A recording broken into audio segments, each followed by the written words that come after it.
আমাদের সেবা করার আপনাদের এতই ইচ্ছে যে প্রয়োজন হলে আমাদের মেরে পিটে আমাদের সঙ্গে ঝগড়া পর্যন্ত করেও আপনারা আমাদের সেবা করতে চান। কি আশ্চর্য! আপনাদের কি সেবা করা পেয়েছে নাকি? যেমন মানুষের খিদে তৃষ্ণা পায়, এমনকি পায়খানা পায়, ঠিক তেমনই কি আমরা তো দেখছি যারা সেবা করছে তারা সর্বসুখে আছে, আর যারা সেবা পাচ্ছে তারা সর্বনাশে গেছে।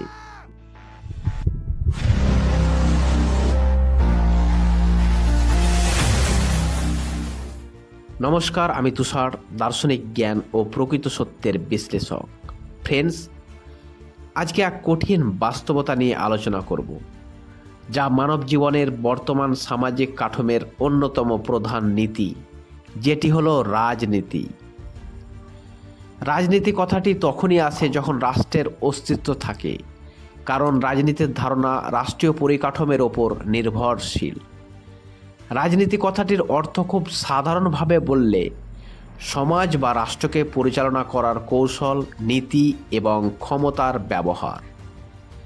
দার্শনিক দৃষ্টিভঙ্গি দিয়ে বললে রাজনীতি হলো মানুষের সম্মিলিত জীবনের দিক নির্দেশনা দেওয়ার চেষ্টা। যাই হোক, রাজনীতিকে আমরা জনসেবামূলক কাজ হিসাবে দেখি।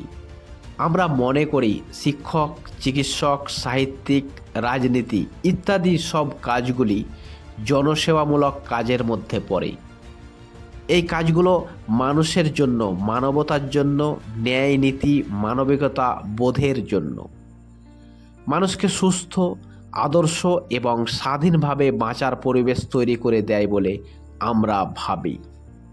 কিন্তু আমাদের এই ভাবনা কতটুকু সত্য, যা আমরা এতদিন পর্যন্ত জানি, এতদিন পর্যন্ত শুনে এসেছি? কিন্তু ফ্রেন্ডস, আমরা দেখতে পাই বাস্তবতা একেবারে ভিন্ন। বর্তমান পৃথিবীতে এই ভাবনাটি ভাবা একেবারে ব্যর্থতা। এতদিন পর্যন্ত আমরা যা জেনেছি তা প্রকৃত অর্থে পুরো সত্য নয়, কারণ বর্তমান পৃথিবীর অবস্থা যা দেখছি তাতে অধিকতর কাজ জনসেবামূলক কাজের চাইতে নিজের সেবাতে ব্যস্ত থাকতে দেখি। শিক্ষক শিক্ষার প্রকৃতি অর্থ ভুলে গেছে। তার কাছে শিক্ষকতা একটি ভালো চাকরি মাত্র, যা সমাজে সম্মানিত। আর বর্তমানে ডাক্তাররা তো ভালোই ব্যবসা জুড়িয়ে দিয়েছে। এবং বিশেষ করে রাজনীতি, যাকে আমরা সেবামূলক কাজের মধ্যে অন্যতম মনে করি। তবে আমাদের মনে রাখা উচিত যে এই পৃথিবীতে প্রতিটি নৈতিক কাজই কোনো না কোনোভাবেই জনসেবামূলক, কিন্তু আমরা সেই কাজটিকে কিভাবে বিশ্লেষণ করি, কিভাবে গ্রহণ করি তার উপর নির্ধারণ করে। কিন্তু প্রকৃত অর্থে প্রতিটি নৈতিক কাজই প্রত্যক্ষ বা পরোক্ষভাবে জনসেবামূলক হয়ে ওঠে। কিন্তু আমাদের ব্যর্থতা যে আমরা অনেক কাজকে সেই দৃষ্টিভঙ্গি দিয়ে গ্রহণ করতে পারি না। কিন্তু এই দৃষ্টিভঙ্গি আমাদের অবশ্যই পরিবর্তন করতে হবে। যাই হোক, একটু লক্ষ্য করলে ব্যাপারটি পরিষ্কার বুঝতে পারি যে অনেক মানুষ আঁক বাড়িয়ে সেবা করতে চান। এতই সেবা করার ইচ্ছে যে তাদের জনসেবা করতেই হবে। মানুষের সেবা বলে কথা, যে কোনো প্রকারে রাজনীতির মঞ্চে লড়াই করতেই হবে। তাই তো অনেকেই অনেক কিছুর বিনিময়েও প্রার্থী হতে চায়। প্রয়োজনে খুন, ভয়, ভীতি দেখিয়েও তারা ইলেকশনে লড়বে, নেতা হবেই, কারণ তারা জনগণের সেবা করতে চায়। কি আশ্চর্য! ফ্রেন্ডস, আমরা দেখতে পাই যদি কেউ টিকিট না পান তাহলে তার দুঃখ, তাই সে প্রতিবাদের নামে রাস্তায় নেমে পড়ে, এমনকি মারামারি পর্যন্ত করে। কোনো পার্টির নেতা যদি হেরে যায় তাতে দুঃখ, আর জিতে যায় তাতেও বড় দুঃখ, কারণ যদি বড় পদ না পায়। ভোটের আগে রাজনীতির প্রার্থীরা মানুষের দেওয়ারে দেওয়ারে ঘুরে বেড়ায়। কত নাটক আমরা দেখতে পাই, যেন তারা বোঝাতে চায় যে কত গরিব দরদি, কত মানুষের পাশে থাকে। আহারে, তাদের কত সেবা করার ইচ্ছে, কত মহান যে তারা আঁখ বাড়িয়ে সেবা করতে চায়। তার জন্য সে অন্যকে হত্যা পর্যন্ত করেছে। কত মারামারি, পিটাপিটি, টিভির সামনে কত লেকচার, কত ভাষণ, যা বেশিরভাগই মিথ্যা গল্পে ভরপুর, অশালীন, বিকৃত, পক্ষপাতিত্ব এবং সংকীর্ণতায় পরিপূর্ণ। আমরা দেখছি ভোটের আগে প্রার্থীরা মানুষের পায়খানা পর্যন্ত পরিষ্কার করে দিতে ইচ্ছুক। তাদের বাড়ি ঘরে গিয়ে খাবার খাওয়া, একটু আধটু কাজে হাত লাগা, কত আপন নিজের বলে সম্বোধন করা। ফ্রেন্ডস, এখানে আরও একটু মজার বিষয় হলো, প্রার্থীরা প্রচারে গিয়ে কি করছে, কি খাচ্ছে, সবই আমরা দেখতে পাই। কারণ সঙ্গে ক্যামেরা, সাংবাদিকদের নিয়ে যায় এবং তারা মহান নেতা নেত্রীদের হৃদয় বিতরণের কর্মকাণ্ডগুলি পায়ে পায়ে আমাদের সামনে তুলে ধরে। আর আমরা তা দেখে মুগ্ধ হই, অজ্ঞতার আবেগে একেবারে ঢলে পড়ি, যেন মনে হয় এর থেকে আর মহান মানুষ, মহান সেলিব্রিটি, মহান সেবক পৃথিবীতে, এমনকি মহাবিশ্বেও কোথাও খুঁজে পাওয়া যাবে না। এমনকি অনেক সেলিব্রিটিকে আমরা বলতে শুনি যে তারা নাকি বিনা পয়সায় মানুষের সামনে এসেছে। এটাই তো বড় ত্যাগ। যাদেরকে দেখতে মোটা টাকার টিকিট লাগে, তাদেরকে ভোটের আগে একটু দেখাই তো আমাদের সৌভাগ্য। এর থেকে আর আমাদের বড় পাওনা কি হতে পারে বলুন? আমাদের এই অসুস্থ ও আবেগীয় মানসিকতার জন্য সত্যিই দুঃখ লাগে। আমি প্রশ্ন করতে চাই তাদের, বলুন আপনাদের কেন এত মানুষের সেবা করার ইচ্ছা করে? কেন বলুন? আপনারা কতজন জানেন রাজনীতির প্রকৃত ডেফিনেশন? আপনারা কতজন জানেন রাজনীতির প্রকৃত বৈশিষ্ট্য? এমনকি আপনারা কতজন জানেন রাজনীতির প্রকৃত উদ্দেশ্য? আমার মনে হয় আপনারা অনেকেই জানেন না। আপনারা যা জানেন তা হলো টাকা, আপনারা যা জানেন তা হলো আপনাদের স্বার্থ, আপনারা যা জানেন তা হলো আপনাদের মর্যাদা, সম্মান। কিন্তু আমার মনে হয় আপনারা প্রকৃত রাজনীতির অর্থই অনেকেই বোঝেন না। আপনারা রাষ্ট্রের প্রকৃত উদ্দেশ্যই জানেন না, তবুও আপনারা সেবা করতে চান। মানুষের সেবা কি দুর্ভাগ্য! সত্যি এটা দুর্ভাগ্য ছাড়া আর কি হতে পারে বলুন? এত সব করে আপনারা কিভাবে ভাবছেন যে মানুষ এত বোকা? আপনারা কিভাবে ভাবলেন যে আমরা আপনাদের এই স্বার্থপরতার ব্যবসা বুঝে নেব না? আপনারা কিভাবে ভাবলেন যে সবাই বোকা? হয়তো আমরা আপনাদের কিছুই করতে পারবো না। আমরা এই রাষ্ট্রীয় পরিকাঠামো, রাষ্ট্রীয় নীতি হয়তো পরিবর্তন করতে পারবো না। আমরা হয়তো আপনাদের মন মানসিকতা পরিবর্তন করতে পারবো না ঠিকই, কিন্তু এই হাস্যকর নাটক প্লিজ করবেন না। তারপরও এত সব বৃহৎ নাটক আমরা দেখতে পাই। এগুলো সামান্য বুদ্ধি থাকলে মানুষ অনুভব করতে পারে। তাদের এই মিথ্যা নাটক, মিথ্যা প্রতিশ্রুতি, মিথ্যা ভালোবাসা, মিথ্যা আপনজন ভাবা, এগুলো কিসের ইঙ্গিত? ফ্রেন্ডস, এগুলো ভয়াবহ বিপদের ইঙ্গিত। এগুলো জনগণের সর্বনাশের ইঙ্গিত। এগুলো আদর্শ ও নৈতিকতা ধ্বংসের ইঙ্গিত। এগুলো শিক্ষা দীক্ষায় পিছিয়ে পড়ার ইঙ্গিত। এগুলো মানুষকে মূর্খ বানানোর ইঙ্গিত। এগুলো মানুষের অজ্ঞতাকে প্রশ্রয় দেওয়ার ইঙ্গিত। আমরা বুঝি, আমরা জানি, আমরা দেখতে পাই আপনাদের এই মিথ্যাচার, মিথ্যা সেবা করার অভিনয়, মিথ্যা প্রতিশ্রুতি এবং ভালোবাসার নাটক। আপনারা তো বেশিরভাগই নেতারা মানুষের কর্তব্য, অধিকার ও স্বাধীনতার অর্থই বুঝেন না। তাহলে আপনারা কিভাবে মানুষের সেবা করবেন বলুন? আসলে আপনারা সেবা করার নামে নিজের স্বার্থ সিদ্ধি করতে চান, নিজের আখের গোছাতে চান। এগুলো আমরা প্রত্যেকেই জানি, তবুও কিছু করতে পারি না। এটি আমাদের ব্যর্থতা। আমরা জেনে বুঝেও এই লালিত নীতিটিকে পরিবর্তন করতে পারছি না।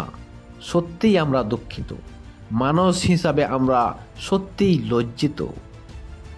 যদি আপনারা প্রকৃত মানুষের সেবা করতে চান, যদি আপনারা প্রকৃতই রাজনীতি করতে চান, যদি আপনারা প্রকৃতই নেতা হতে চান তাহলে আগে রাজনীতি কি, রাষ্ট্র কি, মানুষের কল্যাণ কাকে বলে, মানবাধিকার এর অর্থ কি, প্রকৃত সেবা কাকে বলে ইত্যাদি সব কিছু জানুন, বুঝুন, তারপর মানুষের সেবা করতে আসুন। আপনারা যদি রাজনীতিকে সেবামূলক কাজ হিসাবে মনে করেন এবং সেবা করতে চান তাহলে হিংসা, মারামারি, খুন এবং অশ্লীল ভাষা, আক্রমণাত্মক ব্যবহার বন্ধ করুন। সত্য, ন্যায়, নিষ্ঠা, নীতিবান আদর্শ ইত্যাদি সবের অর্থ বুঝুন। অধিকার ও কর্তব্যর ব্যাখ্যা কী তা জানুন। সবার আগে প্রকৃত শিক্ষা গ্রহণ করুন এবং রাজনীতিকে সত্যি সেবামূলক কাজের জন্য উপযুক্ত করে তুলুন। প্লিজ নিজেকে একটু দেখুন আপনি কেমন অবস্থায় আছেন, আর আপনাকে যারা ভোট দিয়ে জিতিয়েছে তারা কেমন অবস্থায় আছে। আপনি তো সেবা করতে চেয়েছেন মানুষের জন্য, মানুষকে সুখে রাখতে চেয়েছেন, মানুষের ভালোর জন্য মানুষকে আরামে রাখতে চেয়েছেন আপনার কর্ম দ্বারা, আপনার পরিশ্রম দ্বারা। কিন্তু বাস্তব তো ভিন্ন দেখি, একেবারে বিপরীত। মানুষ খেতে পায় না, শিক্ষা পায় না, স্বাস্থ্য পায় না, আরাম পায় না, প্রকৃত স্বাধীনতা পায় না এবং নিরপেক্ষ বিচার পর্যন্ত পায় না। কিন্তু আপনারা এগুলো সবই পাচ্ছেন। আপনারা বড় বড় বাড়িতে বাস করছেন, গাড়ি, জমি, জায়গা, ভিআইপি ভাবে আরামে সুখে থাকছেন। কোন কারণে, কিসের বিনিময়ে বলুন? প্লিজ চিন্তা করুন। আপনারা শিক্ষা ব্যবস্থাকে পুঁজিপতিদের হাতে তুলে দিয়েছেন। সরকারি বিদ্যালয় শিক্ষকের অভাবে বন্ধ, তেমন লেখাপড়া আর হচ্ছে না। এতে গরিব শ্রেণীর মানুষ শিক্ষা থেকে বঞ্চিত হচ্ছে। আর আপনারা ঠিকই মোটা টাকা খরচ করে ছেলে মেয়েদের ডাক্তার, ইঞ্জিনিয়ারিং, উচ্চতর লেখাপড়া করাচ্ছেন। এগুলি কি আপনাদের একবারও ভাবায় না? আপনারা কিভাবে মানুষের সামনে আসছেন, কিভাবে মানুষকে আবারও ভোট চাইছেন? আপনাদের তো লজ্জা করা উচিত ছিল। যদি আপনারা প্রকৃত মানুষের সেবা করতে চান তো ফ্রেন্ডস একটু ভাবুন তো, খুব সহজভাবে। এর জন্য আপনার কোনো জ্ঞানের প্রয়োজন নেই, বুদ্ধির প্রয়োজন নেই। বলুন তো, একজন সেবা করে আর একজন সেবা পায়, তাহলে কাদের সুখে, আরামে, শান্তিতে থাকার কথা ছিল? যিনি সেবা করছে নাকি যিনি সেবা নিচ্ছে? ভাবুন ফ্রেন্ডস, আমরা তো বিপরীত দেখি। আমরা তো দেখছি যিনি সেবা করছে তিনি সর্বসুখে আছে, আর যিনি সেবা পাচ্ছে তিনি সর্বনাশে ভুগছে। তাহলে বলুন, এটা কি সত্যিই সেবা, নাকি এটা একটি সুপরিকল্পিত প্রতারণা? ফ্রেন্ডস, আমি সমস্ত রাষ্ট্রীয় বুদ্ধিজীবীদের উদ্দেশ্যে কিছু কথা বলে শেষ করতে চাই। যদি আপনারা এই অনৈতিক, বিকৃত, সংকীর্ণ সমাজ ব্যবস্থা থেকে বেরিয়ে না আসতে পারেন তাহলে আগামী ভবিষ্যৎ প্রজন্ম এমনিতেই অন্ধকারের দিকে তলিয়ে যাবে। তাই প্লিজ আপনারা সেবার নামে মানব সভ্যতাকে ধ্বংস করবেন না। নিজের আখের গোছাতে সাধারণ নিরীহ নিরপরাধ মানুষের অস্তিত্ব ধ্বংস করবেন না। আপনারা যদি মানুষের ভালো চান, দেশের ভালো চান, তাহলে এই বিকৃত নীতি পরিবর্তন করুন। সর্বপ্রথম মানুষকে পর্যাপ্ত পরিমাণে বিনা পয়সায়, বিনা বাধায় শিক্ষা দিন। মানুষকে প্রকৃত শিক্ষার ব্যবস্থা করে দিন এবং শিক্ষাকে সর্বজনগ্রাহ্য, আদর্শ, নৈতিক এবং ধর্মনিরপেক্ষ, বিজ্ঞানসম্মত উচ্চতর পর্যায়ে নিয়ে যাওয়ার ব্যবস্থা করুন। মিথ্যা সেবা না করে, মিথ্যা প্রতিশ্রুতি না দিয়ে, মিথ্যা ভালোবাসার গল্প না শুনিয়ে সত্যিকারের শিক্ষা দিন। তখন দেখবেন আর ভবিষ্যতের মানুষের এই সমস্ত সেবা নেওয়ার প্রয়োজন হবে না। কারণ প্রকৃত শিক্ষাই পারে মানুষকে উন্নত, আদর্শ এবং সুখী জীবন দিতে। মানুষকে গরিব করে রেখে, অশিক্ষিত করে রেখে, মূর্খ করে রেখে আর কতদিন মানুষের সেবা করবেন আপনারাই বলুন। তাই সেবা নয়, কোনো ভাতা ও ভিক্ষাও নয়, শুধু শিক্ষার ব্যবস্থা করে দিন। আপনারা যা করছেন তা মোটেও ভালো নয়। একে কোনো দিক দিয়েই সেবা বলা যায় না। যদি পারেন, যারা যোগ্য, নীতিবান, সুশিক্ষিত এবং সুদূর ভবিষ্যৎ চিন্তক, তাদের রাজনীতির মঞ্চে স্থান করে দিন। কারণ রাজনীতি কোনো নেশাগ্রস্ত মানুষের জন্য নয়। আরেকটি খুব গুরুত্বপূর্ণ কথা মনে করিয়ে দেই, শুনুন। একজন অশিক্ষিত, দুর্নীতিবাজ, নেশাগ্রস্ত, অসুস্থ ব্যক্তিও রাজনীতির মঞ্চে জয়ী হতে পারে, জনগণের দেওয়া বিপুল সংখ্যক ভোট পেতে পারে। তাই বলে তিনি কখনোই রাজনীতিবিদ হতে পারে না। মানুষ বিভিন্ন কারণবশত সেই ব্যক্তিকে ভোট দিতে পারে, যেমন পক্ষপাতিত্ব, অন্ধত্ব বা অজ্ঞতার জন্য, কিংবা সুপ্রিম লিডারের মুখ চেয়ে, এবং কখনো কখনো ভয়, লোভে ও আইনি জটিলতার হাত থেকে রক্ষা পেতেও মানুষ এরকম কাজ করে থাকে। কিন্তু এইরকমভাবে জয় হওয়াকে কখনোই জয়ই বলে না। তাই দুর্ভাগ্য যে পৃথিবীর সব রাষ্ট্র ব্যবস্থায় এই বিপুল সংখ্যক দোষে দৃষ্ট। এখান থেকে এখনও বেরোতে পারেনি। পৃথিবীর কোনো এক রাষ্ট্র ব্যবস্থা এখনও পুরোপুরি আদর্শ হতে পারেনি। এটি মানবজাতির জন্য সত্যিই দুর্ভাগ্য। তাই কখনো কখনো বিপুল ভোটে জয়ী হওয়াকেও পরাজয় ভাবতে হয়। এটিই প্রকৃত এবং কঠিন সত্য। ফ্রেন্ডস, ভালো থাকবেন, সুস্থ থাকবেন। আর যদি আমার কথাগুলির সঙ্গে আপনি একমত হন, তাহলে চ্যানেলটি সাবস্ক্রাইব করুন এবং একটি লাইক দিন। কারণ এতে আমি আনন্দ পাই এবং আমার পরিশ্রম সার্থক মনে করি। ধন্যবাদ। আজ এই পর্যন্ত। আবারও দেখা হবে আরও এক কঠিন এবং প্রকৃত সত্য নিয়ে।